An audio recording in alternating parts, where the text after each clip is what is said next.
Election, vote, অনেক কিছু দেখাদেখি শেষ। আসুন দুনিয়া এবং আখিরাতের কিছু কামিয়াবি হাসিল করি। যেভাবে রমজানের প্রস্তুতি নিতেন নবী মুহাম্মদ সাল্লাল্লাহু আলাইহি ওয়াসাল্লাম।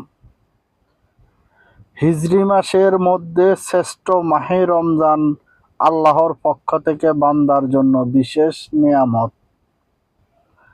আল্লাহ রাব্বুল আলামিন এই মাসকে শাহরুল্লাহ তথা আল্লাহর মাস হিসাবে অভিহিত করেছেন।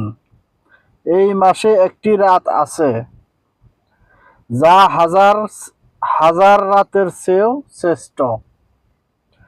প্রতিটি গুরুত্বপূর্ণ কাজের জন্য প্রস্তুতি গ্রহণ অত্যন্ত জরুরি।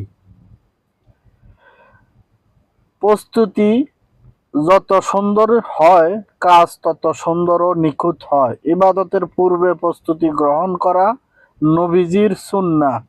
রাসূলুল্লাহ সাল্লাল্লাহু আলাইহি ওয়াসাল্লাম রমজান মাসে ব্যাপক প্রস্তুতি গ্রহণ করতেন। উম্মতকেও প্রস্তুতি গ্রহণ করতে বলে হাদিস শরীফে বিভিন্ন বর্ণনায় এসেছে।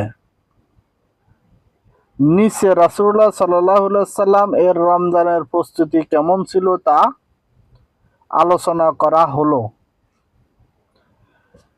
১ নম্বরে, রমজান প্রাপ্তির দোয়া।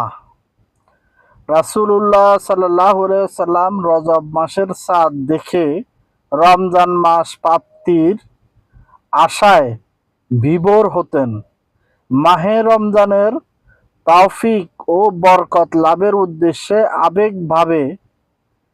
আবেগভাবে আল্লাহর দরবারে এই দোয়া করতেন: হে আল্লাহ, রজব ও শাবান মাস আমাদের জন্য বরকতময় করুন এবং আমাদেরকে রমজান পর্যন্ত পৌঁছে দিন।